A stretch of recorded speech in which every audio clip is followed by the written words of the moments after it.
नमस्कार। मैं पंडित रूपकानंद स्वागत करता हूं आप सभी का आपके अपने YouTube चैनल पर।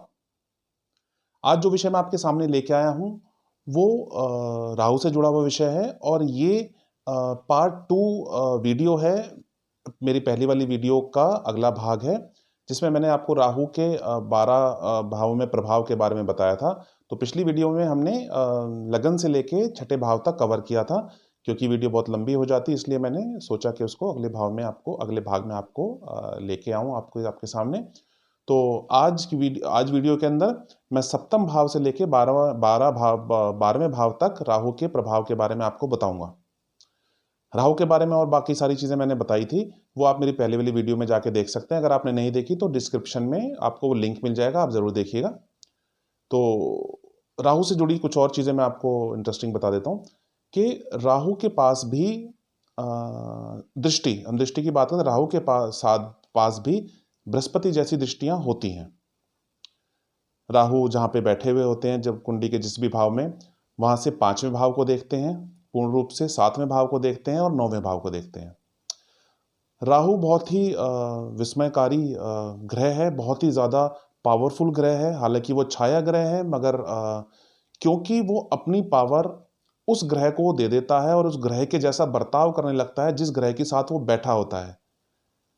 इसलिए राहु का अच्छा होना आपकी कुंडली में बहुत जरूरी है। राहु के पास जो नैसर्गिक कारक तत्व हैं उसके बारे में आपको पता ही है। ये सारी बुरी चीजें जितनी भी होती है, नशा, जुआ, चोरी, ये सब जो है वो राहु की वजह से होते हैं, खराब राहु के फल की वजह से होते हैं। तो राहु जिसके साथ बैठते हैं उसके जैसा फल देने लगते हैं। अगर राहु अच्छे हैं कुंडली में, उसमें है, अपने मूल त्रिकोण में है या मित्र राशि में है, और वो किसी अच्छे ग्रह के साथ में बैठे हुए हैं जिसके वो मित्र होते हैं, और वो जो ग्रह है वो अपनी अच्छी स्थिति में होता है, तो राहु आपको कहां से कहां पे लेके जा सकते हैं ये अंदाजा आप नहीं लगा सकते। राहु केतु के बारे में ये प्रचलित बात है जो आपको समझनी चाहिए। तो आगे बढ़ते हैं। मैं आपको 7वें भाव से लेके 12वें भाव तक राहु की युति या राहु के होने के बारे में बताता हूं। देखिए, 7वें भाव में जब राहु होते हैं तो वो पहले भाव में मतलब लगन में राहु होने जैसा ही फल यहां पर देते हैं।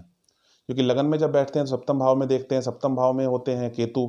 अगर ये राहु सप्तम भाव में होते हैं तो लगन पे दृष्टि डालते हैं और लगन में के राहु केतु होंगे ही होंगे, क्योंकि 180 डिग्री में ये हमेशा होते हैं, एक दूसरे से अपोजिट होते हैं।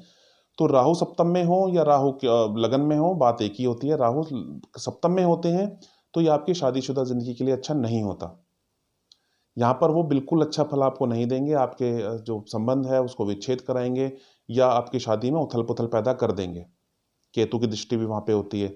हाँ, ये जरूर है कि वो अच्छी स्थिति में अगर होते हैं तो वो स्थिति कहीं ना कहीं संभालने लायक हो जाती है, मगर आप ये मान के चलिएगा जिनके राहु सप्तम भाव में होते हैं ऐसा देखने में आया है कि वो शादीशुदा जिंदगी को वो थोड़ा सा उसमें दिक्कत या उसके अंदर कुछ डिस्प्यूट पैदा करते हैं। प्लस आपकी जो पार्टनरशिप होती है, अगर आप पार्टनरशिप में बिजनेस करते हैं तो पार्टनर से भी आपकी खटपट जो है वो हमेशा ज्यादातर होती है, ऐसा भी देखने में। हालांकि इस बात की प्रेडिक्शन करने के लिए कुंडली के बाकी भाव या बाकी ग्रहों को देखना जरूरी है, बट हम बात कर रहे हैं सिर्फ राहु के नैसर्गिक स्वभाव या राहु के किसी भाव में बैठे होने पर उसके प्रभाव के बारे में। दूसरा, शादी के बाद का जीवन जो चलेगा वो भी आपके सप्तम भाव से देखा जाता है, तो यहां पर भी वो दिक्कत पैदा कर देते हैं। तो सप्तम राहु अच्छे नहीं माने जाते, किसी भी सूरत में अच्छे नहीं माने जाएंगे। अब बात आते हैं अष्टम भाव की। देखिए, अष्टम भाव में राहु जो है वो अकस्मित जो है वो चीजें आपके साथ करते हैं, आपके लाइफ में घटित करते हैं। देखिए, 8वें भाव के राहु को भी हम अच्छा नहीं मानेंगे। 8वां भाव एक अशुभ ग्रह है, अशुभ भाव है। राहु खुद एक पाप ग्रह है, तो वहां पर राहु जो है वो दुगने प्रभाव से बुरे फल वहां पर वो देता है। हाँ, शनि के साथ बैठे होते हैं तो जरूर वो दीर्घायु योग वहां पे बनाते हैं, आपकी आयु में वृद्धि करते हैं। और अष्टम भाव में जो दिक्कत पैदा करते हैं उसके बारे में बताता हूँ आपको। आपको एक्सीडेंट, आपको चोट, आपको ब्लड रिलेटेड कुछ चीजें दिक्कत पैदा करते हैं, जैसे खुजली हो गया, खारिश हो गया, दाने हो गए, ये सारी चीजें जो है वो अष्टम भाव में बैठ के आपके लिए वो करते हैं। हाँ, ये आपको डीप, अगर आप किसी डॉक्टरी पेशे से जुड़े हैं या आप साइंटिस्ट हैं या इस तरीके के जो लोग होते हैं, उनको डीप स्टडी के अंदर राहु जरूर लेके यहाँ पर जाते हैं, क्योंकि 8वां भाव से हम उस चीज़ को भी देखते हैं। आपको रिसर्च हो गया, आपकी डीप स्टडी हो गई, वहाँ पर भी लेके जा सकते हैं, बशर्ते उनका अपना जो स्वभाव, अपना जो भाव है, जिस भी ग्रह के साथ वह बैठे हैं वो अच्छा हो। मगर अगर हम नैसर्गिक स्वभाव के बारे में बात करें तो वो अच्छा फल वहाँ पर नहीं देते हैं। मृत्यु सूचक भाव होता है जो 8वां होता है, तो राहु की दशा अंतर्दशा जब भी लगेगी तो आपको मृत्यु तुल्य कष्ट हो सकता है। अगर मृत्यु तुल्य कष्ट को आप नहीं समझते तो मैं बता देता हूँ, कुछ ऐसा कष्ट होता है जो शारीरिक होता है या फिर वो वित्तीय कष्ट भी आपका हो सकता है, क्योंकि देखिए सप्तम भाव से वो आपके दूसरे भाव को देख रहे हैं। दूसरा भाव धन का होता है, पूर्ण दृष्टि धन के भाव को देखेंगे तो वहाँ पर वो दिक्कत पैदा जरूर करते हैं। तो अष्टम भाव के राहु को अच्छा हम नहीं बोलेंगे।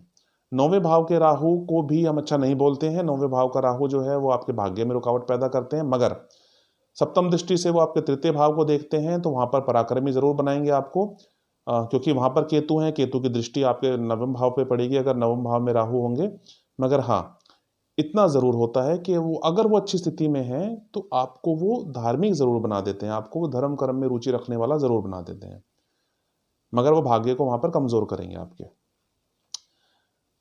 9वें भाव की प्रेडिक्शन करने से पहले मैं आपको बता देता हूँ 9वें भाव के स्वामी कहाँ पे है, इस पे बहुत ज़्यादा डिपेंड करता है 9वें भाव का फल। 9वें भाव का जो भी प्रेडिक्शन होती है वो उसके स्वामी पे डिपेंड करता है, बट राहु जो है वहाँ पर बहुत अच्छा प्रभाव नहीं देंगे। अगर 9वें भाव का स्वामी खुद 9वें भाव में बैठा है तो राहु आपके अच्छे प्रभाव को बहुत बढ़ा देंगे। तो 9वें भाव की प्रेडिक्शन के लिए राहु के 9वें भाव के स्वामी को देखना बहुत जरूरी है। हम 10वें भाव की बात कर लेते हैं। देखिए 10वां भाव वो है जो राहु के लिए सबसे ज्यादा अनुकूल भाव होता है। 10वें भाव के राहु को कभी भी गलत नहीं माना जाता। 10वें भाव के अंदर राहु है और अगर 10वें भाव में बहुत अच्छी स्थिति बन रही है तो आपके कर्म क्षेत्र को, आपके व्यवसाय को, आपके रोजगार को, आपकी नौकरी को वो बहुत ही ऊंचे पद पर लेके चले जाते हैं। वीडियो लंबी हो जाएगी, नहीं तो मैं आपको जरूर बताता 10वें भाव में जिनके राहु हैं उन्होंने किस तरह से तरक्की की है। बहुत फेमस नाम मैं आपको अभी गिनाता, उनकी कुंडली के बारे में चर्चा करता, किसी और दिन करूंगा। तो 10वें भाव के राहु अगर आपके हैं तो आप समझ लीजिएगा राहु आपको कभी भी बुरा प्रभाव नहीं देंगे। बस हाँ, वो नीच के नहीं होने चाहिए वहां पर, तो वो बुरा प्रभाव नहीं देंगे। अगर वहां पर उच्च के राहु होते हैं और वो किसी एक ऐसे ग्रह के साथ होते हैं जिसका संबंध 10वें भाव से बहुत अच्छा होता है, तो ये आप मान के चलिए आप जिस भी चीज में हाथ डालेंगे, जिस भी चीज को करेंगे उसमें सफलता पाएंगे ही पाएंगे। राहु 10वें भाव के अंदर आपको रंग से राजा बनाने का जो है वो ताकत वहां पे रखते हैं। अब सपोज बात करते हैं शुक्र की। अगर शुक्र दूसरा 10वां भाव जो है वो वृष राशि का पड़ा हुआ है, शुक्र वहां पर अपने घर के होते हैं और वहां पे राहु अगर बैठे होते हैं, राहु भी उच्च के समान वहां पे होते हैं, तो आप ये मान के चलिए कि राहु और शुक्र के कॉम्बिनेशन जो 10वें भाव में बन रहा है वो आपको धन दौलत की वर्षा जरूर करेगी आपकी लाइफ में। हाँ, वो होगा आपके कर्म को लेकर, आपका काम इतना बढ़िया होगा, आपका व्यवसाय इतना बढ़िया होगा, आपका लेन देन इतना बढ़िया होगा कि आपको बहुत अपार धन दौलत वो बना देते हैं। अगर बृहस्पति वहां पर उच्च के होते हैं या बृहस्पति की बात करें हम, बृहस्पति वहां पर उच्च के हुए और राहु वहां पर हो गए, तो ये आपको आपको बहुत अच्छी स्थिति में लेके आएंगे। हाँ, अगर बृहस्पति अपने घर के हुए धनु के, राहु वहां पर आ गए तो ये जाहिर सी बात है नीच के राहु हो जाएंगे। बृहस्पति उच्च के होते हैं, कर्क राशि में बृहस्पति उच्च के होते हैं, अगर कर्क राशि के अंदर राहु बैठे हुए हैं और बृहस्पति वहां पर हैं तो ये आपको बिजनेस माइंड बहुत बना देते हैं, आपको बिजनेस के तरीके बहुत अच्छे अच्छे सिखाते हैं, आपकी पढ़ाई लिखाई बहुत अच्छी कराते हैं। उसका रीजन समझिएगा आप, इसके पीछे रीजन क्या है? रीजन यही है कि राहु जिसके साथ बैठे हुए हैं उसके जैसा फल देंगे। 10वें भाव के राहु कभी खराब नहीं होंगे, तो जैसा भी फल वहां पर दूसरे ग्रह उनसे चाहते हैं वो वहां पे वो देने लगते हैं। तो 10वें भाव के राहु अच्छे माने जाएंगे। अब 11वें भाव की बात कर लेते हैं। 11वें राहु के भाव के राहु को हम उतना अच्छा तो नहीं बोलेंगे, बट हम उतना खराब भी नहीं बोलते, क्योंकि उनकी दृष्टि 7वीं दृष्टि उनके पंचम भाव पे पड़ती है। अगर 11वां भाव की आपकी आय से जुड़ा होता है, अगर 11वें भाव में अच्छा कोई योग बन रहे हैं, 11वें भाव में अच्छा कोई कॉम्बिनेशन बन रहा है, तो राहु वहां पर एक अच्छा फल वहां पर प्रदान करेंगे, क्योंकि वो आपको इनकम को बढ़ाने वाला होगा। सूत्र वही लागू होगा, जिसके साथ बैठे हैं उसके हिसाब से वो फल देने शुरू करते हैं। तो 11वें भाव के राहु को बहुत अच्छी स्थिति के अंदर लोगों को रखते हुए देखा गया है। अगर वो खराब स्थिति में हुए, दूसरा ग्रह नीच का हुआ, राहु खुद खराब स्थिति में हुए, उनका आपस में जो संबंध है वो अच्छा नहीं हुआ, तो राहु आपकी इनकम को रोक देते हैं। मगर ये तो हर कोई ग्रह करता है, तो राहु भी ऐसा कर देते हैं कि अगर खराब हुए तो वो इनकम को रोक देंगे आपकी, अगर वो अच्छे हुए तो इनकम को बहुत बढ़ाना शुरू कर देते हैं। 11वें भाव के राहु को इस तरीके का देखा गया है। बात कर लेते हैं 12वें भाव के राहु की। 12वां एक अशुभ भाव है, एक व्यय का भाव है, ठीक है। और राहु यहाँ पर अच्छा फल तो नहीं देंगे, मगर हाँ, केतु की सब सातवीं दृष्टि केतु की सातवीं दृष्टि जब 12वें भाव पे पड़ेगी, क्योंकि राहु 12वें भाव में हुए तो केतु आपके छठे भाव में हुआ, केतु की सप्तम दृष्टि आपके 12वें भाव पे पड़ेगी। तो अगर 12वें भाव केतु की दृष्टि होती है तो ये आपको एक अच्छा इंसान, एक अच्छा माइंड का इंसान बनाने में हेल्प करते हैं। इसकी अच्छाई बुराई दोनों में आपको इस भाव के बारे में समझा दे। देखिए, ये मोक्ष का भाव है, ठीक है। आप लाइफ में कभी ना कभी आपका झुकाव जो है वो लाइफ के जिसे हम कहते हैं कि अच्छा बुरा समझने की एक अच्छा बुरा समझने की ताकत, और उसके बाद में अच्छा क्या है बुरा क्या है, और उसके बाद में बुराई को छोड़ के अच्छाई की तरफ जाना, यहाँ पे 12वें भाव का राहु कई बार करते हैं। और वो करते हैं केतु की वजह से। केतु मोक्ष का दाता है और 12वां भाव से मोक्ष को हम रिफ्लेक्ट करते हैं। तो केतु जो है वो आपको ज़िंदगी के असली मूल्यों को समझने में मदद करते हैं, आपको अध्यात्म की तरफ लेके जाते हैं। तो 12वें भाव के राहु आपको अच्छा फल तो देंगे, बट आपको वो खर्चा बहुत कराएंगे। अगर वो गलत स्थिति में है तो आपका अत्यधिक खर्चा होगा। अब देखिए, खर्चा भी कई प्रकार का होता है। खर्चा कई बार होता है, आदमी कहता है यार मैं कमाता हूँ तो खर्चा भी करता हूँ, बट खर्चा वो होता है जो वो नहीं चाहता।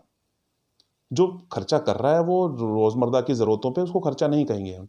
खर्चा होता है जो कि वो नहीं चाहेगा, अनवांटेड जो जो एक्सपेंडिचर होती है, इसकी हम बात कर रहे हैं कि अभी सब कुछ ठीक है, अभी कुछ हुआ अस्पताल के अंदर आपके 2-3 लाख रुपए खर्च हो गए, अभी कुछ हुआ तो घर में चोरी हो गई, ये हो गया वो हो गया। तो ये सब चीजें 12वें भाव के राहु कराते हैं, आपका व्यय कराएंगे। तो 12वें भाव के राहु को हम अच्छा नहीं बोलेंगे, मगर 12वें भाव का राहु जो है वो केतु की वजह से अच्छे फल वहां पे देते हैं। 12वें भाव के राहु के लिए एक और मैं बड़ी महत्वपूर्ण बात आपको बता देता हूं। अगर आपका दूसरे भाव में शनि हुए या मंगल हुए या सूर्य हुए और 12वें भाव में राहु हुए, तो ये एक पाप कर्तृयोग का निर्माण यहां पर करते हैं, जिसमें आपकी लगन, आपकी असेंडेंट जो है वो पीड़ित हो जाती है। तो आपका व्यक्तित्व जो है वो बड़ा दब्बू बन जाता है, आपका व्यक्तित्व जो है उसके अंदर शक्ति नहीं रहती है। सामाजिक दायरा, आपका आपका जो सोशल जो गैदरिंग है, सोशल जो नेटवर्क है, उसके अंदर आपका आपका आपका बड़ा सम्मान होता है, मान सम्मान आपको नहीं मिलता है।